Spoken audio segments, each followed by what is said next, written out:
Podcast 021-2025. Navidades con Sol.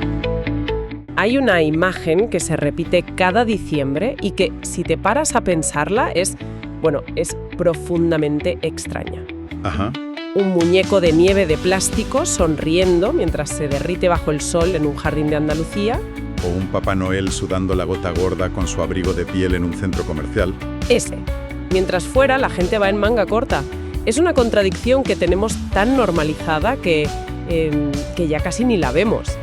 Es que es el punto de partida perfecto para el análisis de hoy. Porque esa imagen, esa pequeña grieta en la lógica, esconde una historia mucho más grande. ¿Sobre quiénes somos? Sobre quiénes somos y qué celebramos, ¿sí? Nos dice mucho sobre las historias que elegimos contarnos, incluso cuando la realidad, nos muestra algo completamente distinto. Exacto. Pues hoy vamos a analizar a fondo esa extraña costumbre de celebrar una Navidad blanca en lugares donde lo que reina es el calor. Eso es. Estamos en las ideas de un análisis inspirado en el famoso ensayo Navidades con Sol de José María Pemán. Y la misión es desentrañar por qué hemos adoptado con tanto entusiasmo símbolos navideños que son, completamente ajenos a nuestro clima. Y a nuestra cultura. La pregunta de fondo es casi existencial.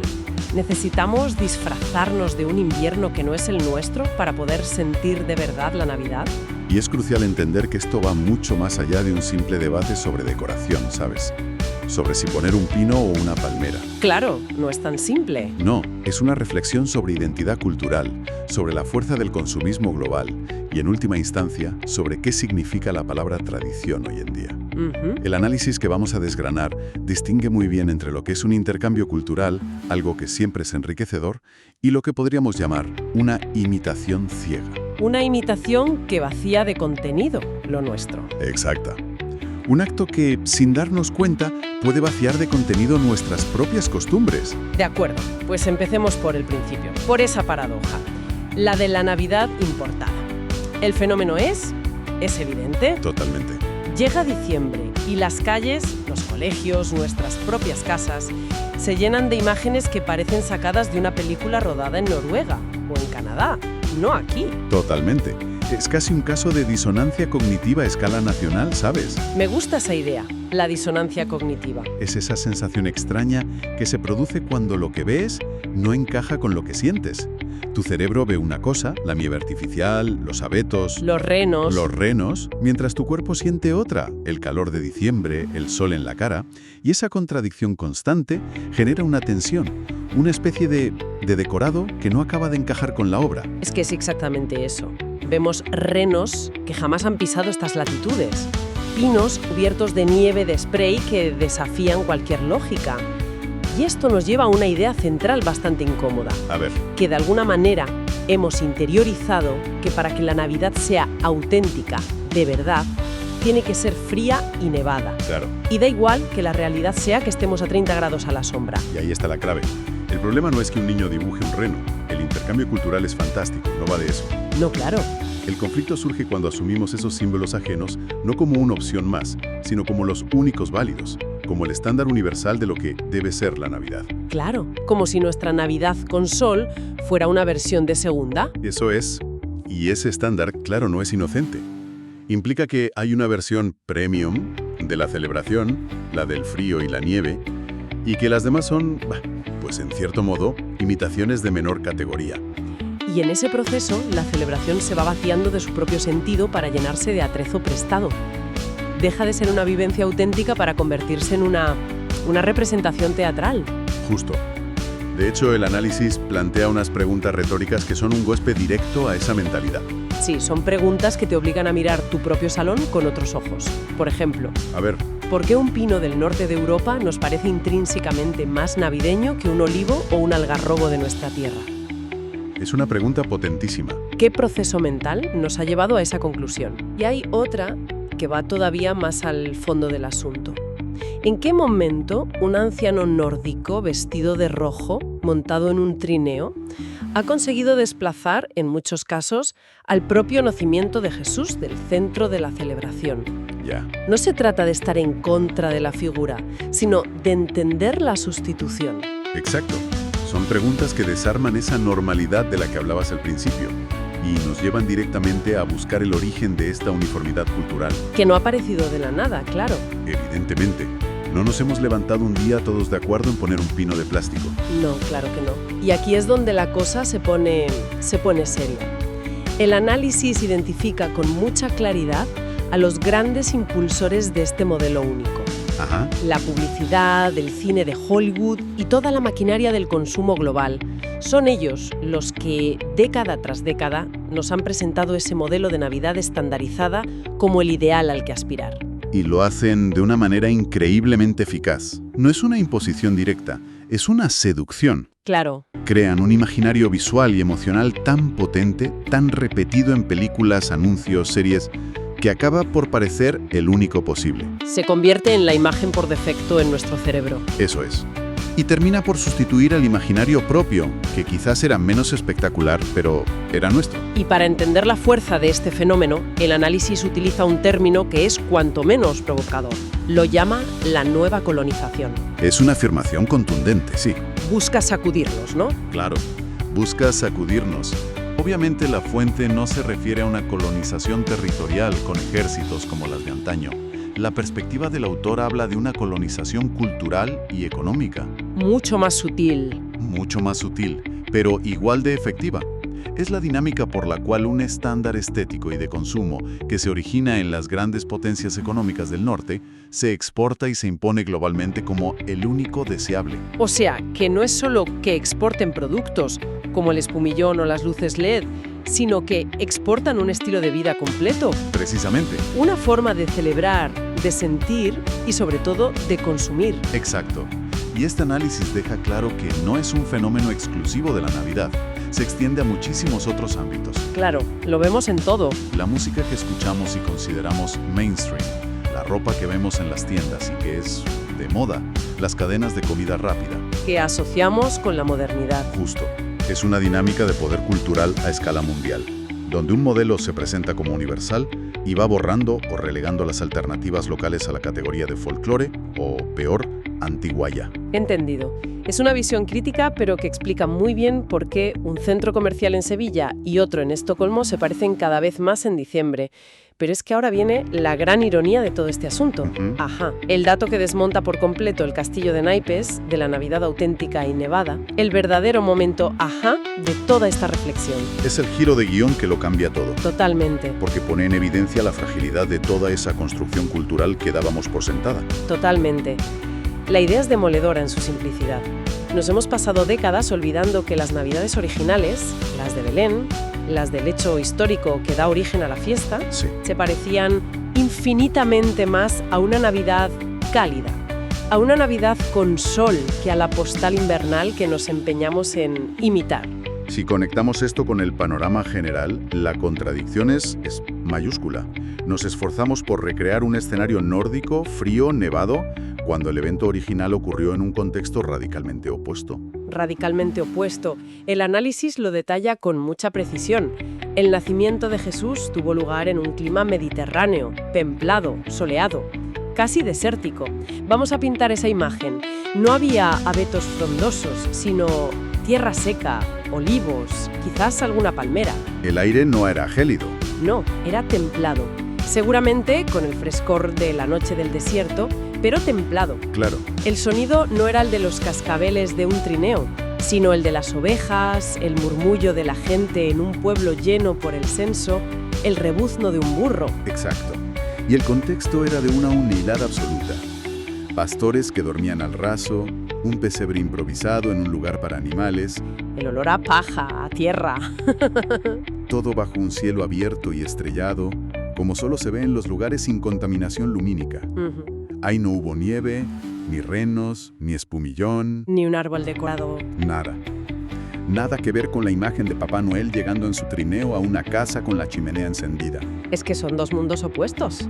Y aquí es donde el análisis conecta de una forma brillante con el mensaje teológico central de la Navidad cristiana. Ajá. Según esta visión, ese mensaje no tiene nada que ver con el frío, la opulencia o los regalos desbordantes. Todo lo contrario. Tiene que ver con la sencillez. Con la sencillez, con la esperanza que nace en lo más pequeño y humilde, con la luz que aparece en la oscuridad. Por lo tanto, y esta es la conclusión fascinante, Una Navidad celebrada con calor, con encuentros al aire libre, con familias reunidas en un patio. ¿O en un jardín? ¿O incluso en la playa? Está conceptual y climáticamente mucho más cerca del acontecimiento original que la postal invernal que hemos importado. Y que hemos asumido como canónica. Exacto. Se invierte la jerarquía por completo. Es una inversión total de la perspectiva. De repente, nuestra versión, la que a veces consideramos incorrecta o menos navideña, Resulta ser la más fiel al origen. exacto. Lo que veíamos como un defecto, el sol, resulta ser un elemento de autenticidad histórica. Se desmonta por completo esa idea de que hay una Navidad premium y otra de segunda. Precisamente, nos libera de ese complejo de inferioridad cultural, por así decirlo. Nos permite mirar nuestras propias celebraciones no como una copia deficiente, sino como una expresión genuina. Y más conectada con la raíz. Y en cierto modo más conectada con la raíz del acontecimiento, sí. Entonces, si llegamos a este punto, la pregunta es inevitable. ¿Qué hacemos con toda esta información? Claro, ¿cómo se puede celebrar una Navidad más auténtica sin caer en un localismo cerrado o en una especie de purismo cultural? Pues el análisis propone un concepto clave para resolver esta encrucijada. El concepto es inculturación. Inculturación. Suena un poco académico. Puede sonar un poco académico, pero la idea es muy potente y muy práctica. Vale, vamos a desglosarlo. ¿Cómo podemos entender la inculturación en el día a día de una familia que prepara la Navidad? Inculturación significa, sencillamente, vivir y expresar un mensaje universal, en este caso, el de la Navidad, utilizando los códigos, los símbolos y el lenguaje de la cultura propia. O sea, no se trata de rechazarlo de fuera por sistema. No para nada. Se trata de encarnar ese mensaje en la realidad concreta en la que vives. Es un diálogo entre lo universal y lo local, no una imposición de lo uno sobre lo otro. Eso es, coger la esencia de la Navidad y vestirla con nuestros propios trajes. Eso es. La esencia, la reunión, la esperanza, el nacimiento, y vestirla con nuestros trajes, no con un uniforme importado. Entendido. Entonces, ¿cómo sería una Navidad inculturada en la práctica? ¿Qué aspecto tendría? Pues sería una Navidad que dialoga con su entorno sin complejos. Por ejemplo, en lugar de luchar contra el clima poniendo nieve artificial, lo integra. Aprovecha el sol. ¡Claro! Las reuniones familiares pueden ser comidas al aire libre, en un patio o una terraza. La decoración podría usar elementos locales. Ramas de olivo, naranjas, flores de Pascua que crecen de forma natural. Claro. Y la música. En vez de limitarnos a traducciones de villancicos anglosajones, podríamos dar más protagonismo a los villancicos flamencos, a las rondallas, A los ritmos y melodías que suenan a nuestra tierra. y que cuentan la misma historia pero con nuestro acento. Exactamente. Sería una Navidad donde el pesebre puede convivir con paisajes que nos son familiares. ¿Por qué el portal de Belén tiene que tener siempre musgo y corcho? Claro. Podría estar en un paisaje de dehesa extremeña, o en una cala de las Baleares, o junto a un volcán canario. Se trata de hacer nuestra la historia. Y que la gastronomía local sea la protagonista. Por supuesto. El sol deja de ser un problema a ignorar y se convierte en parte del escenario, en un protagonista más que aporta luz y vida. Me parece una idea liberadora. Es, en realidad, una llamada a la acción. Nos anima a reflexionar en familia y en comunidad sobre los símbolos que usamos. Y las historias que contamos, sobre todo a los más pequeños, sí, nos obliga a preguntarnos, ¿les estamos enseñando que la Navidad es algo ajeno, algo que viene de fuera en una caja? ¿O les mostramos que pueden hacer y vivirse plenamente desde nuestra propia identidad? Y esto se puede hacer con gestos muy sencillos, sin necesidad de hacer una revolución.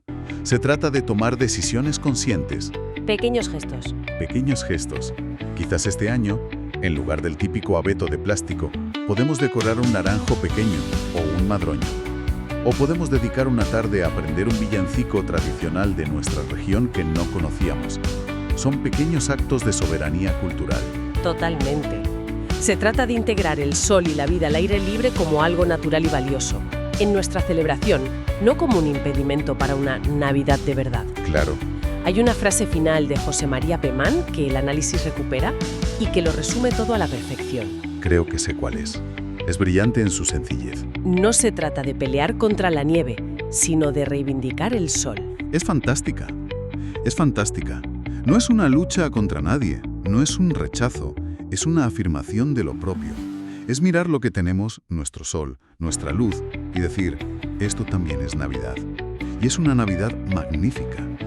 Es un cambio de mentalidad fundamental, dejar de sentir que nuestra versión es una copia deficiente y empezar a verla como lo que es, una expresión auténtica y plena del mismo espíritu. Claro. Es entender que la Navidad puede tener tantos rostros como culturas hay en el mundo. Exacto. Al final, esa es la idea central. Celebrar la Navidad desde lo que somos no es una versión incompleta o exótica de otra.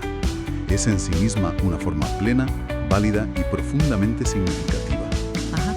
Como concluye el análisis que hemos explorado, porque solo cuando celebramos desde lo que somos, la Navidad deja de ser una copia y vuelve a ser un verdadero nacimiento.